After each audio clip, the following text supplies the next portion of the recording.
Hello, ladies and gentlemen. Welcome to Those Guys Sports Podcast. I've missed you guys, unlike Troy, who's been on vacation. And, unfortunately, ladies and gentlemen, I had to tell Troy, hey, we should probably come up with a new episode. But he was like, they'll be all right. Isn't that right, Troy? No, man, that's actually incorrect. So you have been AWOL on me these last couple weeks. So that has created a lack of production on our end. Anyway, I'm glad you're back. I hope you enjoyed your vacation to Washington, D.C., Chris. How was it? Educational field trip, Troy. Let's get it right. I don't think there's any educational things going on that trip, Chris. No, I'm happy to be back, Troy. It was like 20 degrees out there, and I'm happy to be in 80 to 90-degree weather down in Cruces. Yeah, How's it been out man. there with you guys in Tulsa? I'll tell you what, my allergies have been on fire. So I was cutting the grass the other day, and literally my left eye just started, it was all swollen. So, man, it has just been issues out here for us. But it's just starting to become that time of year, I guess. But at least the weather's warm, so I can't complain. I'm over the winter. I was over the snow, over the ice. So, man, I guess bring on summer. Have you guys had any like tornado warnings or anything like that? Oh, man, yeah. Crazy thing is I was actually driving back into town. So I was in New Mexico recruiting, and whenever we were driving back in, dude, like I think we drove through like 3 different tornadoes happening at the same time. So obviously you can't see them. It's just super dark out there. But man, literally, we were literally driving through a town that was hit by a tornado. So pretty wild stuff. It's not fun being stuck on the highway when all that is going on. But man, it was definitely some crazy weather, and I think tornado season gets worse in May. So hopefully nothing too crazy this year. Troy, you're gonna be like the Wizard of Oz, huh? You're gonna be in a little tornado, like, I want to go home. I want to go home. No, man, definitely not. Definitely not my favorite time of season. So, or my favorite time of year. Definitely. Chris, these last couple of episodes have really been fun. We have had the opportunity to bring on 2 really young coaches who have done an amazing job with the schools that they have been with. So we had first of all, we had Coach Frias, who was with Chaparral, and man, he turned that program around, and things came full circle for him. And now he's leading one of the premier high schools in Las Cruces. So he got his chance, and I'm excited for him to have that opportunity. And it was awesome to have him on the show. We didn't even realize he was going to be Mayfield's next head coach. No, it was great. I mean, when we had our interview and meeting him for the first time, I mean, you could just tell how passionate he was about coaching football and just being involved in football. You can tell that Coach Frias is a player's coach. He loves the game and he loves developing young athletes to go to the next level. So I'm excited to see what he's going to do at Mayfield. I'm excited to see the approach he takes. And hey, Troy, we know all our lives Mayfield's been a powerhouse. Cruces has always been up there with them, but Mayfield's always been one of those teams in New Mexico that has garnered that legendary respect, right? They have the pageantry, they have the tradition, and it's nice to see that they have a coach now that's going to restore that. And I'm confident that he's going to have them winning soon. Troy, let me ask you this. How did you feel when you attended his press conference, just kind of hearing his approach to the families, his approach to the school, his approach to his players? Man, honestly, it was cool how it worked out because I was in town. I was in town for work, and it just somehow aligned perfectly that he was going to give his press conference. And he reached out to me a couple days prior and told me that he got the job and how they were kind of just keeping it tight-lipped. So when I found out, man, I was happy for him, and I was sitting there in my hotel room. I was like, I need to make this press. I can make this press conference. I need to go check it out. So it didn't even cross my mind. And, I went down there, and there was a lot of excitement around the program. I think there was a lot of people that were still like unsure of who he was and his background, but the principal and, Coach Hole, they did a really good job of introducing him and getting the crowd excited. And it was just cool to see him have his moment with his family, his friends. So it was just cool because you could tell like he was truly happy and he's truly excited to be the head coach at Mayfield and have that opportunity. I do think times change, Chris, and I do think it was, it was necessary. And once again, the Bradley family, I mean, they're legends down there and what they've accomplished. I mean, was good, like, was amazing, and they're all gonna be Hall of Famers and, in the high school coaching level, but, man, overall, like, it was just cool to kinda, see them pass the reins down to Frias, and I hope he turns that program around. It'll be nice to see a different pace. And Troy, kind of to clear up something that I said earlier, obviously Mayfield's been in the hands of the Bradley family, right? So when I said he's going to restore, I mean, there with all of them, there was that tradition. But I think recently it wasn't their fault.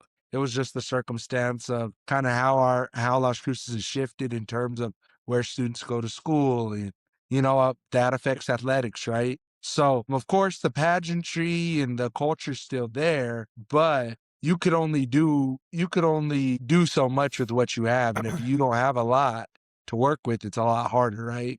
They went down a classification. And I think what I'm excited for is it seems like Coach Frias, his specialty is working with smaller programs and being able to turn them around. So I just feel like he's going to be a great person for that role because I feel like he's going to work with more than what he had at Chaparral. So I'm excited to see what he can do with more tools in the belt. Yeah, man.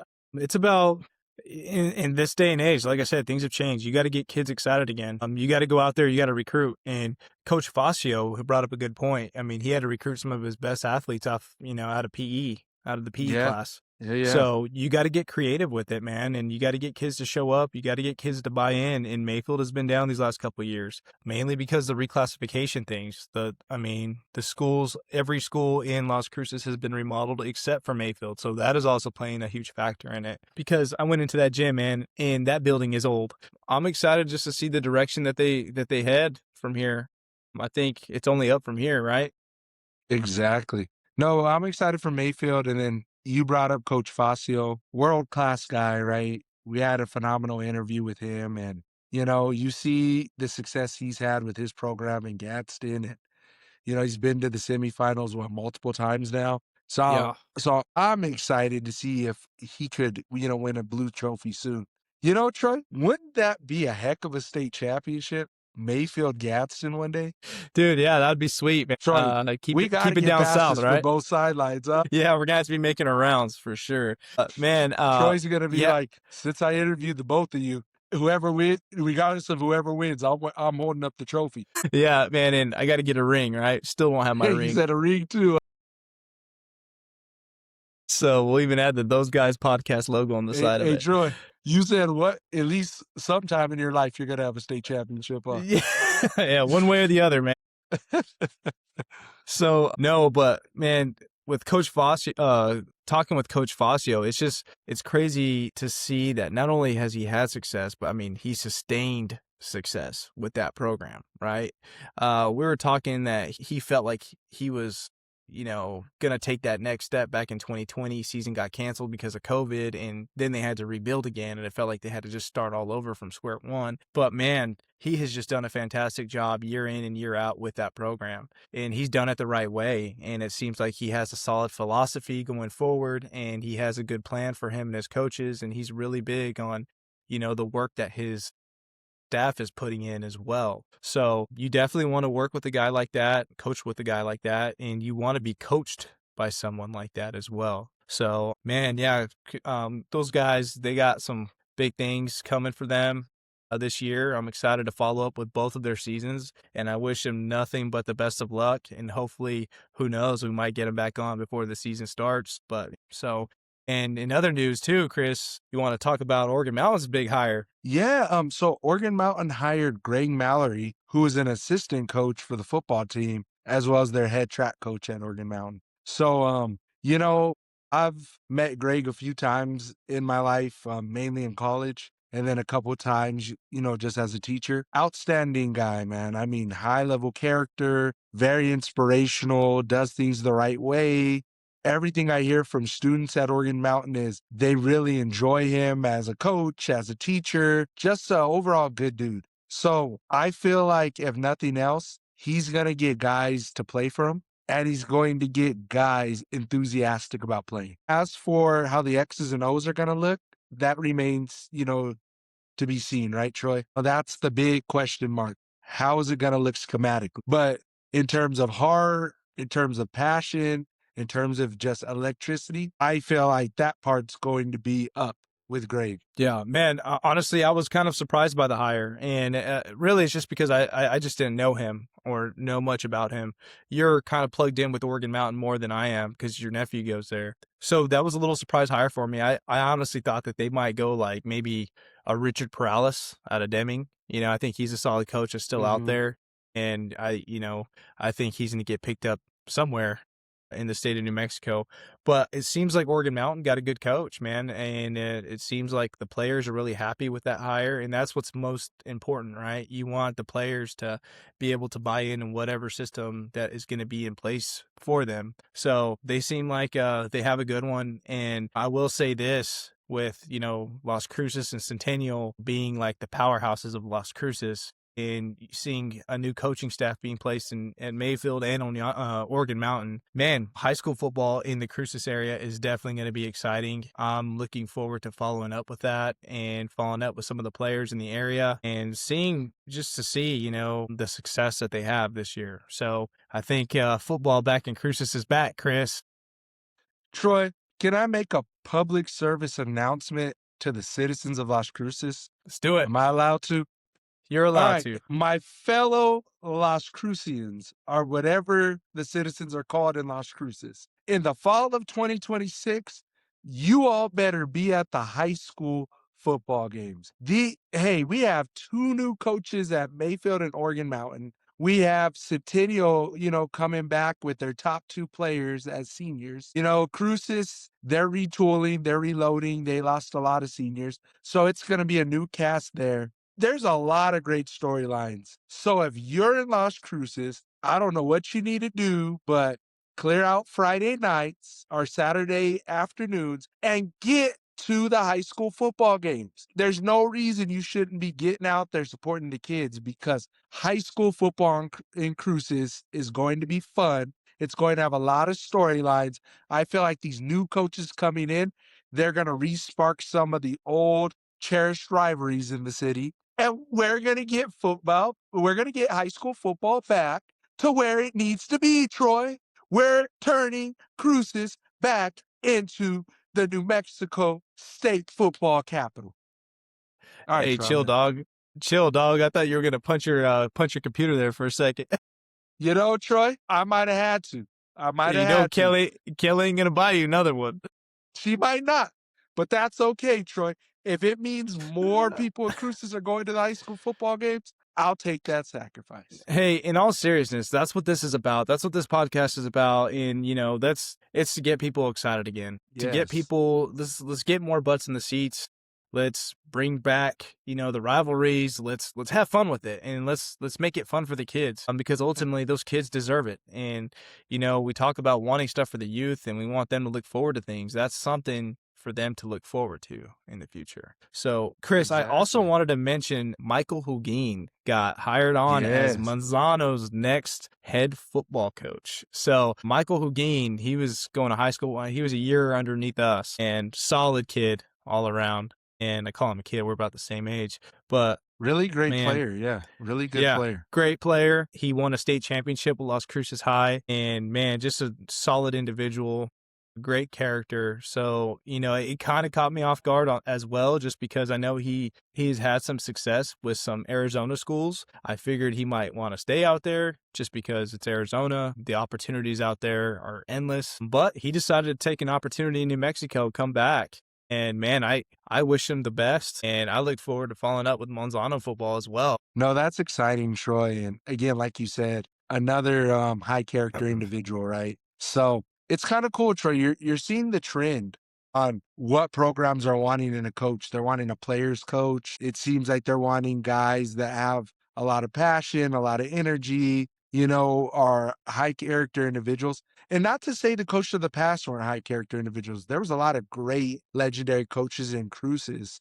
I mean, in New Mexico, excuse me. But, Troy, back then, and we talked about this, the style of coaching was more of that military disciplinarian style. And I think there's a place for that to some degree. You don't want to throw everything out because We learned a lot of great lessons, and we were always prepared with that type of style. But again, like you alluded to, you got to get kids excited to play now. It's a different era, it's a different generation. So I'm seeing the trend of guys coming in that can relate to the players a little better and that are going to make the players want to be out there based on relationships rather than just focused on X's and O's. Yeah, man, I can't tell if the coaches are getting younger or we're just getting older, Chris. So I think a little both. yeah, I know, right? So, but man, no, it's good for those guys. I'm excited, and I think I'm going to pay attention a little bit more to New Mexico high school football this year. Gives me some more teams to kind of pull for, and let's see what happens. Oh, and hopefully this whole Exactly. coaching segment isn't over. I think we still have a couple more coaches lined up. It's obviously things have just been kind of chaotic with mine and Chris's schedule, but we're gonna get Sure. it lined up. We're gonna get it figured out, and we're gonna get rolling again. Um, but Chris, so switching gears, let's move to college now, man. So some big news in the college world, right? So, and I'm not talking like on the field type of stuff right now, but NMSU just announced that they're going to upgrade their press box. They're investing $18 million into their new press box there on campus. So, man, I will say this. There's been a lot of comments on Facebook. I've even seen Barstool and NMSU, and I get the Barstool accounts are supposed to be like smart ass accounts, this and that. I get it, but man, I still don't always agree with what they say, what people say. People are upset that they're investing so much money into upgrading the facilities, but that is a big part of athletics. It Athletics is. does generate revenue for the school. And I get it, and MSU's down. There's not a lot of people that go to the games sometimes, but man, that is part of investing into your facilities. And MSU has never done that before. They finally got No. the locker rooms upgraded. They finally are about to have a press box. Man, that's big for not only the school, but for the state as well. Yeah, Troy. And that's the thing. I don't get people sometimes because they complain about, oh, why is, NMSU football mediocre? And then when our school takes the initiative or the donors take the initiative to allocate significant money, then people have something to say. And it's like, you guys are just haters. Like, this is a step in the right direction, Troy. Like, what happens when we have a big recruit coming in and we need a place to have their family? You could put them in the press box. You could put them in the press box. You could put them in the clubhouse. You could bring them on the field. That's going to help with recruiting. Also, when you're making new TV deals or media sponsorships, they're going to want a nice press box, especially if they're going to send a correspondent to cover the games, right? I agree, Like, Chris. you're going to have them in something that's outdated. That makes zero sense. When you're Yeah, hosting donors, you need a yeah. place to host donors. I I don't know, try this. For me, I don't get the hate because it's like, don't you want I'll put it this way, every successful powerhouse college football program has a lot of funding that goes their way. They're constantly look at, LSU's locker room and press boxes. These aren't things that have been there for like hundreds of years or 50 years. Troy, they're constantly renovating these things because they got to keep things fresh and new to get the best recruits. NMSU obviously isn't there yet. But it takes a serious investment to be competitive. So for me, I'm like, it's a no-brainer. We want to be a competitive team. And Chris, I think people aren't seeing the bigger picture here. So, man, yes, Yeah, we're talking about sporting events too, but we're also talking about just events at Aggie Memorial Stadium. I mean, man, you're talking about hosting concerts. I know like Zach Bryan is coming out here to exactly. teach, and they're going to have a huge concert out here. I mean, so like you're talking about like you're going to be able to host concerts and do stuff like that. Look what UTEP is doing. They're going to invest a lot of money into the Sun Bowl so they could host more events and bring in that revenue. So it's going to be good for the local economy. It's going to be good for the school. And it's just going to be nice to have that facility. Yeah, probably, just your average day-to-day ticket holders aren't going to have the opportunity to watch a game from there. But, I mean, man, you're going to see better teams come through because you're going to get better athletes. Like coverage, if you like watching the games from home, I mean, I don't know about you, but I've watched a couple games on ESPN Plus this year. And, I mean, sometimes it's glitchy. It's kind of a mess. That goes with upgrading the technology in that press box and actually having something like that to where you could enjoy the game, right? So I think man, it's just an all-around good investment, and it's a long-term investment. So obviously you can tell from looking at the press box now it's in rough shape. So, and Chris, I'm gonna even say scheduling teams would be better. If you want to see a better brand of football, come to New Mexico State Exactly. and watch some of these big schools. Like, I mean, a couple years ago, not a couple years ago, about 12, 13 years ago, you had Minnesota come and you had BYU come down, and you know what I mean? So, like, there were some bigger schools coming down to play. But here's the thing, if you don't have the facilities to host these opponents, people aren't going to want to schedule your team, right? So it's going to make scheduling harder. People want to go to a different conference. They want to go to the Mountain West Conference. Well, you're for sure not going to have a shot if your facilities aren't living up to that standard. Oh, Exactly. And then along with that, Troy, okay, this helps. We're putting a better product on the field, right? Now, more fans are showing up. Now, the donors are going to want to continue to give this type of money, right? Make this type of investment. Next thing you know, they fix the scoreboard or they update the scoreboard. Next thing you know, Troy, they update the seating. Who's not to say that this is just the start of a major stadium renovation? yeah, and I know like that's ultimately the plan. I know that they want to they eventually want to build like a practice pavilion, like right outside the baseball stadium where it's half Which indoor, is half much outdoor. needed. Yeah. So, man, I mean, you start investing in your athletics. I mean, the return on that investment is going to be real. So, yeah, man, I'm excited for the future of that program. I think it's going to be good. I'm glad that they're finally making these investments and they're finally taking care of these facilities. I think they have finally realized that they have reached that point to where everyone's doing them. So, we also need to jump on board and invest into our program.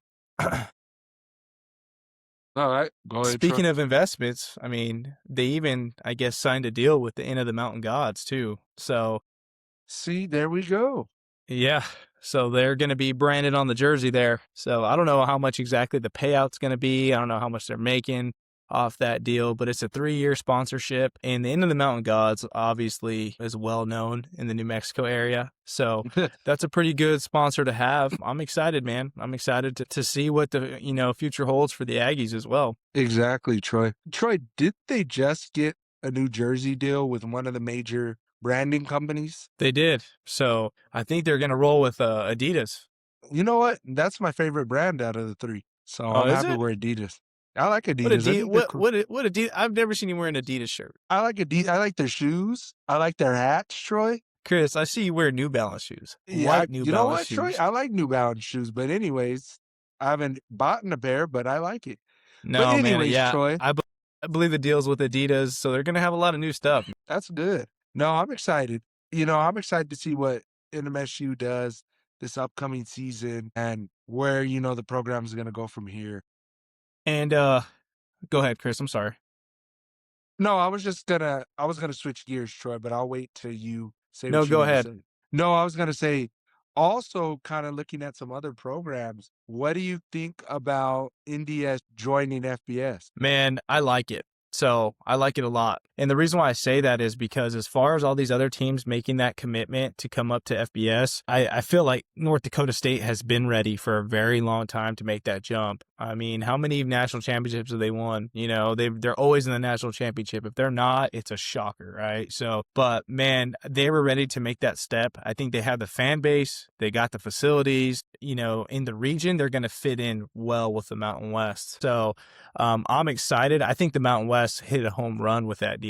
I think that was a fantastic addition to the Mountain West, especially after losing all those teams, like losing, Colorado State, Utah State, Fresno State to the Pac. Well, it was the Pac-2, but I mean to the Pac-12. So I think North Dakota State's going to make some noise, man. I really do. I think their first year, it's going to be a pretty successful one for them. Yeah, me too. The North Dakota State, always fun to watch, in the FCS. Really cool place that they play the Fargo Dome, right? Yep. Yeah, Yep. exactly. So, no, just, green and gold everywhere. And they've won multiple national championships. So, also, Troy, correct me if I'm wrong, they've had a few guys drafted, right? Carson Wentz. Yeah. I can't think of his name, but which is sad. I'm a Packers fan. Oh But man, they have had just a ton of guys drafted. I mean, they are elite level. So, They and are. they've dumped a lot of money into their facilities recently, so that's all up to par. They do play in the Fargo Dome. The Fargo Dome's a little smaller. I think it holds like, 17,000 people or something like that, but it's Okay, super that's not loud. bad. Yeah, it gets super loud over there. So, man, it's gonna be fun to watch them compete in the Mountain West. Troy, you can't wait for that UNM versus North Dakota State. I can't, man. I think Jason Eck, he's already played North Dakota State a couple times. When he was coaching at South Dakota State. So I think it's going to Ooh, be, some bad blood there. yeah, exactly, man. So I'm excited to see that matchup. But man, also like you have Sacramento State moving up too, right? Yeah. And I don't love it. I'll be honest. So I always like seeing schools make that transition to FBS. I think with Sacramento State, they've had some success in the past. Just, man, I really don't know. I obviously don't know the financial situation of that institution, but man, they're going to pay like over 20 million for this whole transition, and some of that's obviously going exit fees and entry fees to the FBS level and to the Mountain West, or not Mountain West, the MAC conference. And they're also going to have to make a ton of upgrades to their stadium. Their stadium just isn't up to par right now. It's a huge investment, and I guess it could be successful. I mean, if you look at like San Jose State, they have had some success in the past. So they could still stay. They're going to have the MAC is going to, I guess, branch out to the California region, but that's just an odd fit for them too, man. I think they're doing too What? much right now. But the MAC is obviously filled with nothing but Ohio schools, and you have UMass, right? So, and man, it's going to look a little different. I mean, that's a long ways away from campus, right? So your fan base isn't going to travel as well. I hate it. Yeah, not a huge fan of that. If they would have went to the Mountain West, okay, they're probably not going to be one of those teams that I keep up with. But man, even talent wise, I just don't think they're there yet. It's like y'all, the NCAA or whatever the governing body is now. At this point, you should just bring back the WAC and put Yeah. schools like that in the WAC.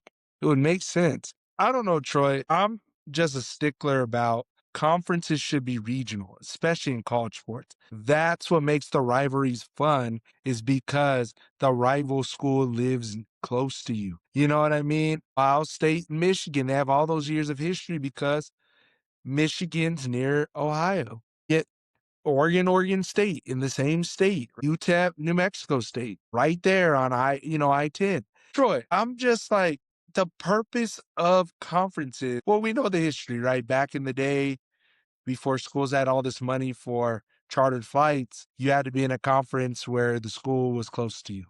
And that's how all these great conferences formed, where they played the schools that were nearby. But to me, it made sense. There was a regional pride. Hey, I'm a recruit. I'm from this area. I'm playing teams in my area.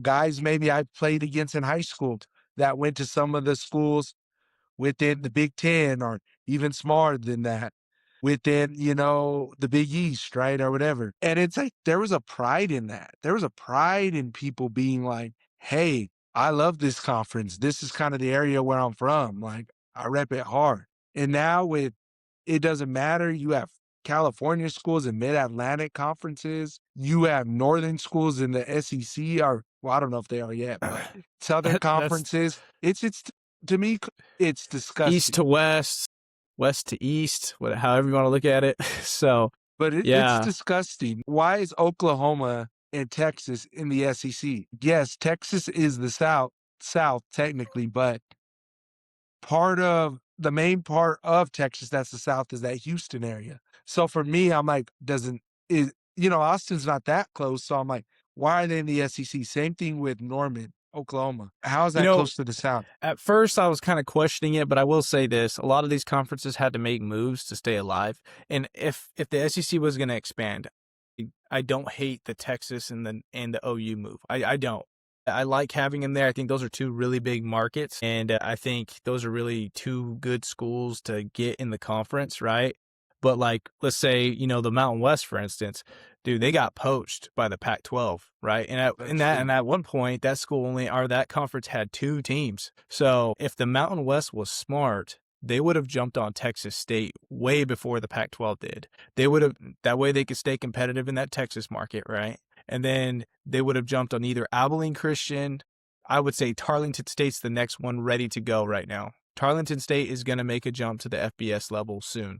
And man, they're another school that I would have just picked up or invited, right? You pick up North Dakota State, and then guess what? Go after Sam Houston State. Go after New Mexico State. Oh, that's going to make your baseball programs better. That's going to make your basketball programs better. Instead of picking up schools like UC Davis or Grand Canyon, you know what I mean? Like Grand Canyon's good for basketball, yeah, and baseball. But I mean, I'm just not a huge fan of like picking up teams like UC Davis and stuff like that. I think you could have picked up a Sam Houston State, a Tarleton State, and a New Mexico State, and you secure a good conference. I would watch baseball and basketball in that conference. Same here. So, you know what I mean? Like, you got to make those moves. And I think Conference USA, man, I mean, they're on life support because any team that has success in that conference, they're going to bounce. You know what I mean? Liberty, exactly. Give them another year or two, man. They're going to go somewhere else, right? Their La Tech is already leaving. And so now, I mean, the Conference USA, they're in survival mode. They need to make moves, whether they want to stay in the Texas market, whatever. But I mean, you just lost, not that like UTEP was a huge loss or anything like that, or, you know, La Tech was a huge loss, but still, those are some bigger schools that you're losing, right? So I think it's all about just making moves early on, man. In the Mountain West, at one point, if they would have held it together, I mean, that would be a legit conference because back in the day, you had BYU, TCU, Utah, Boise State, UNM, all those schools, Colorado State, Utah State, like all in one conference. That was a good conference. Yeah. So Nevada, UNLV, like, man, that's a legit conference, right? So unfortunately, they only had them together for like 1 year, right? But, you know, if they would have held it together, that would have been a pretty solid conference to watch and, you know, arguably like probably even better than the Pac-12 at the time. So, well, you know, but, I agree. I agree. Some really prominent schools that maybe get overlooked at times, but no, yeah, it was a really good conference. With that being said, Troy, to kind of end things, you know, I know we talk about football on this show, but you've been, based on your job, right? You've been observing a lot of college basketball. What could you tell us about that? Man, yeah. So I've been working security for TU's basketball games. They were actually hosting their portion of the NIT tournament. I'm not a basketball guy, man, but I've had fun these last 3 games. So the last week and a half, they played Stephen F. Austin, they played Wichita State, and they played UNLV. So all 3 of those guys are quality opponents. They're all in the NIT tournament. Tulsa has won all 3 of them. And man, once again, I think following up with basketball lately has been pretty fun. I will say this year I'm 4-0 or 5-0 actually with games that I've actually attended in person. So the team that I was pulling for, they went 5-0, Chris. So I don't know, man. I know March Madness is a thing, but I enjoy the NIT as well. And Troy, you have the luck of a stump. That is true. But usually if I pull for a team, I mean, they don't win. But as far as basketball goes, man, I feel like I'm 5-0. So 4 TU games this year and then 1 NMSU game that I've been to. So yeah, it was pretty cool. But that's good. Yeah, man, I'm not really, like I said, I don't really do the March Madness brackets or anything like that, but having to work security at these places, it's pretty cool. So, and if Tulsa wins, no, I was gonna say too. So tonight they're playing Wichita State. Wichita State, they played them 3 times in the regular season, right? Well, they split in the regular season, and then they met up in the conference championship, lost, right? And then tonight they met up in the NIT tournament and they won. Ooh. Man, yeah, there was a lot of drama there, but what really made me realize too is TU is such a sleeper school in everything, like in football, basketball, because they should have made the tournament this year. But football a couple of years ago, they were really good. They were consistently winning games, right? And they were, going to conference championships, winning them. It's crazy because their big brothers are OU and OSU. So they always kind of get shadowed there. Yeah. But man, you see some good football being played at TU, and I think next year is going to be pretty fun to watch. And they always bring big teams. So But it made me think, man, if Wichita State, so I guess Wichita State's like a rival to TU, if they would have bring back their football team, man, you would have a legit rivalry Oh, in the wow. football world here at TU. So because that basketball game, man, it was getting rowdy. So Hey, yeah. So no, it was pretty cool. I enjoyed myself, and I don't know, have you been catching up on March Madness at all lately or no? a little bit. I've been following along with Texas. I know they made the Sweet 16, but I don't know if they've started the Sweet 16 games yet. No, I think they start on Thursday or Friday.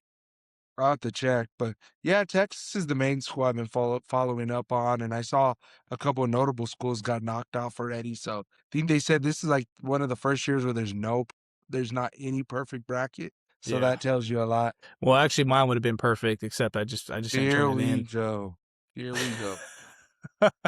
Hey, but no, seriously, guys, thank you guys for tuning in. Like I said, we apologize that we've kind of took a little bit of a break, but Troy's hopefully we get fault. back in the swing of things. My fault. You've been gone. So every Hey, time I text I you, I'm could like, have hey man, are we filmed filming from. tonight? No, I could have filmed from Times Square, Troy, but you just didn't, Yeah. text me. Oh, man, no, I'm glad like we're gonna get in a routine and just keep sticking it out. So, but I look forward to this summer. I think we got some big things lined up. We've got our first batch of shirts kind of out there to some people. Whoop, If whoop. yep. So if you guys like a shirt, man, reach out to Chris Love. I'll give you guys his address. You guys go to his door. No, hey, well, hey, whoa, whoa, whoa, there. But Troy, real quick, is the trifecta still in play? Or have we shut down that promotion? Hey, man, it's still in play, Chris. So you Okay. like, subscribe, refer us to a friend, get us some more followers, whatever. So we'll go ahead and get you a shirt. So Sounds good. You don't want to miss out on that. yeah, All it's a pretty right, cool then. Well, logo. ladies and gentlemen, that is it. And until next time, thank you.